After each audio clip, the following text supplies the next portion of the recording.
नमस्कार, मैं हूं अवधेश राव और आप देख रहे हैं बवंडर इंडिया टीवी। महाराष्ट्र नौसेना सेना के 145 के अध्यक्ष संदीप राणे ने कुछ दिन पहले एक फॉलोअप लिया था कि जो शहर में फर्जी छाप या यूँ कहें झोला छाप डॉक्टर ज़्यादा हो गए हैं, तो ऐसे झोला छाप डॉक्टरों पर कार्रवाई की जाए। क्योंकि कुछ दिन पहले यूँ कहें 1-2 महीना पहले वसई विरार में काफ़ी ऐसे झोला छाप पाए गए थे। इसके बाद 2020 में अप्रैल में मनपा का जो हॉस्पिटल है, टिम्बा हॉस्पिटल, वहाँ पे एक डॉक्टर को अपॉइंटमेंट किया गया था। वो भी डॉक्टर इस समय सलाखों के पीछे है और 2 से 3 डॉक्टर जो झोला छाप हैं पकड़े गए हैं। इस समय वो पुलिस हिरासत में है।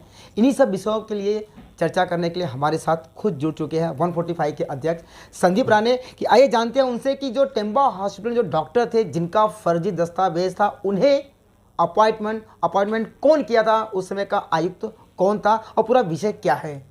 सर, क्या कहना चाहेंगे कि पहले हम शुरुआत करते हैं डॉक्टर को लेके जो टिम्बा हॉस्पिटल में जो अपॉइंटमेंट किए गए थे 2020 अप्रैल में, क्या प्रॉब्लम है उसका? 2020 में जब कोरोना का जब पीक था जी और उस समय डॉक्टर हेमंत पाटिल सोनवने ये वहाँ पे अपॉइंटमेंट हुए थे उनकी, और उनका अपॉइंटमेंट किया था हमारे जो पूर्व यहाँ के आयुक्त थे चंद्रकांत डांगे, संभाजी वाघमारे और प्रमोद पडवल उस टाइम कमेटी पे थे। और मैंने हेमंत पाटिल के ऊपर गुना दाखिल होना चाहिए, मीरा भाईंदर में बार बार मैंने पत्र व्यवहार करने के बाद में उसके ऊपर गुना दाखिल हुआ। महाराष्ट्र नौसेना सेना ने बहुत अच्छी तरह से फॉलोअप लिया और लेने के बाद उसके ऊपर गुना दाखिल हुआ।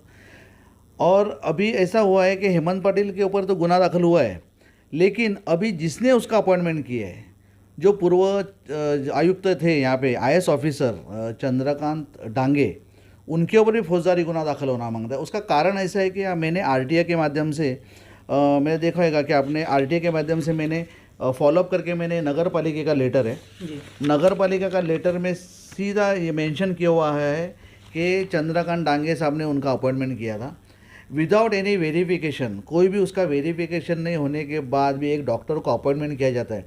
और टिम्बा हॉस्पिटल में उस दरमियान बहुत से मृत्युमुखी होते हैं वहाँ पे, और उसका कोई तालमेल नहीं है।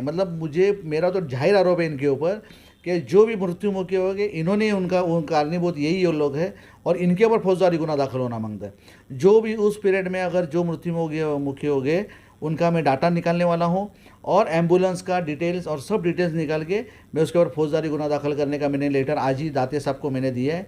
मीरा भाईंदर महानगर पालिका आयुक्तों को अभी मैं देने जा रहा हूँ, और भाईंदर वेस्ट पुलिस स्टेशन उनके पास मैं देने के लिए जा रहा हूँ।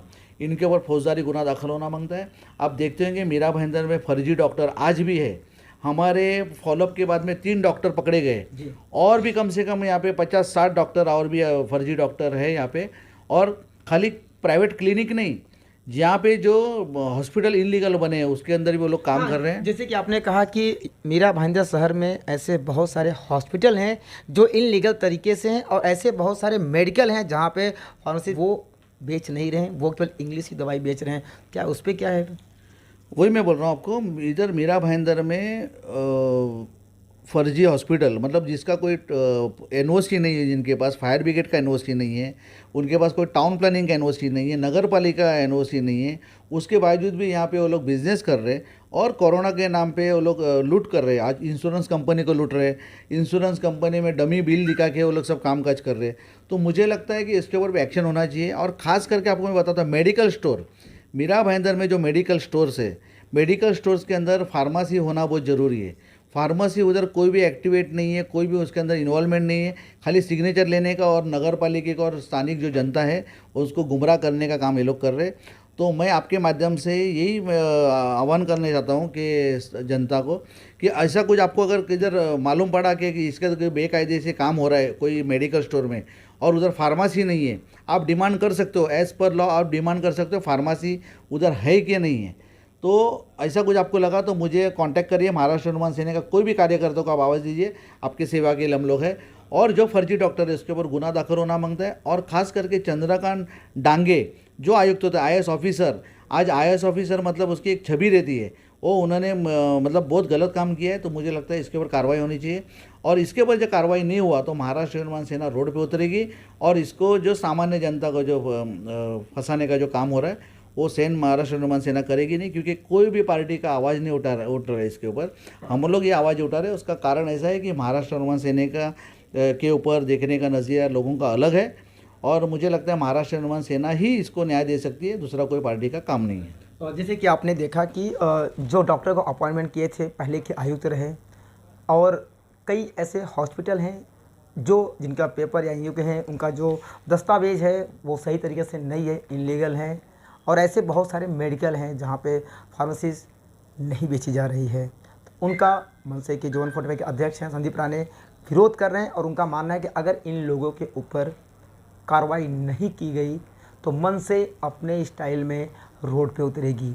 अब तो ये आने वाला वक्त ही बताएगा कि इनके इस एक्शन के बाद मनपा इसकी सूद लेती है कि नहीं, पुलिस प्रशासन इस पर सूद लेती है कि नहीं, या यूँ कहें जो मेडिकल हैं जहाँ पे फार्मेसिस्ट नहीं बेचे जा रहे हैं उनके ऊपर उनका एसोसिएशन एक्शन लेती है या नहीं लेती है।